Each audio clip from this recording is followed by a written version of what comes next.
প্রধান উপদেষ্টার কাতার সফরে জনশক্তি রপ্তানি ছাড়াও যেসব বিষয়ে গুরুত্ব পাবে। এক ব্যক্তি সর্বোচ্চ 3 বার প্রধানমন্ত্রী হতে পারবেন। প্রবাসী আয়ে ভর করে রিজার্ভ প্রায় $27 বিলিয়ন। তোদের 14 গোষ্ঠী খেয়ে ফেলবো, সব রেকর্ড রাখছি।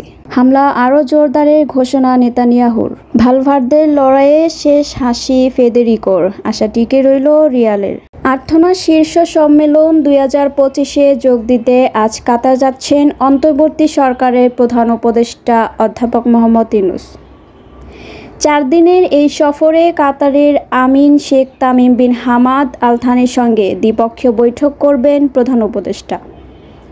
বৈঠকে ব্যবসা ও জ্বালানি সহযোগিতার পাশাপাশি ভিসা উন্মুক্ত করা এবং মধ্যপ্রাচ্যের দেশটিতে জনশক্তি রপ্তানি বৃদ্ধির মতো বিষয়গুলো নিয়ে আলোচনা করবে বাংলাদেশ। প্রধানমন্ত্রীর মেয়াদ প্রশ্নে কিছুটা নমনীয় হয়েছে জাতীয় ঐকমত্য কমিশন। সংবিধান সংস্কার কমিশন ও নির্বাচন ব্যবস্থা সংস্কার কমিশন তার চূড়ান্ত প্রস্তাবে এক ব্যক্তি 2 বারের বেশি প্রধানমন্ত্রী হতে পারবেন না বলে সুপারিশ করলেও ঐকমত্য কমিশন এই অবস্থান থেকে কিছুটা পিছু হটেছে। এক্ষেত্রে কমিশন কোনো ব্যক্তি 3 বারের বেশি প্রধানমন্ত্রী হতে পারবেন না এমন বিষয়ে নীতিগত অবস্থান নিয়েছে। ওই পর্যন্ত আসি নাই, আসলে বলবো। তারপরও বলে রাখি যে আমরা আমাদের প্রস্তাব যেটা, এটা হচ্ছে যে not more than 2 consecutive terms, অর্থাৎ পর 2 বারের বেশি কেউ একজন প্রধানমন্ত্রী থাকতে পারবেন। মানে দাঁড়াচ্ছে যদি 2 বারের পর একবার গ্যাপ হয়, তার পরবর্তীকালে যদি জনগণ নির্বাচন করে সেই পার্টিকে মেজরিটি পার্টি হিসাবে, সেই পার্টি যদি ডিসাইড করে তাহলে সেই একই ব্যক্তি প্রধানমন্ত্রী হতেও পারেন। প্রবাসী ও রপ্তানি আয়ের উপর ভর করে দেশের বৈদেশিক মুদ্রার রিজার্ভ বাড়ছে। সর্বশেষ গত 1 সপ্তাহে রিজার্ভ বেড়েছে প্রায় $68 কোটি।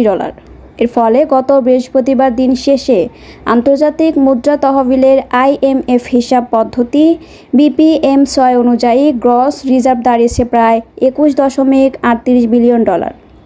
আর বাংলাদেশ ব্যাংকের হিসাবে রিজার্ভ বেড়ে হয়েছে প্রায় $27 বিলিয়ন। বাংলাদেশ ব্যাংকের হালনাগাদ প্রতিবেদন এ তথ্য পাওয়া গেছে। গত বছরের জুলাই-আগস্টে গণহত্যার মামলায় আন্তর্জাতিক অপরাধ ট্রাইব্যুনালে হাজির করার সময় পুলিশ সদস্যদের সঙ্গে অসদাচরণ করার অভিযোগ উঠছে হাসানুল হক ইনু, শাহজাহান খান, কামরুল ইসলাম ও জিয়াউল হাসানের বিরুদ্ধে। রোববার এ ঘটনা ঘটে। এ সময় পুলিশ সদস্যদের উদ্দেশ্যে সাবেক তথ্যমন্ত্রী হাসানুল হক ইনু বলেন, তোরা আমাদের হ্যান্ডকাপ পরাতে আসিস, রাজাকারের বাচ্চা, তোদের 14 গোষ্ঠী খেয়ে ফেলবো, আমাদের ছেলেমেয়েরা তোদের দেখে নেবে, তোদের সব রেকর্ড রাখছি।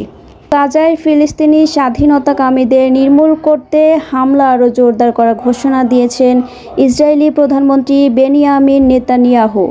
শনিবার রাতে এক টেলিভিশনে ভাষণে এ ঘোষণা দেন তিনি। ভাষণে নেতানিয়াহু বলেন, ইসরায়েলের অস্তিত্বের জন্য বিজয় অর্জিত না হওয়া পর্যন্ত যুদ্ধ চালিয়ে যাওয়া ছাড়া কোনো উপায় নেই।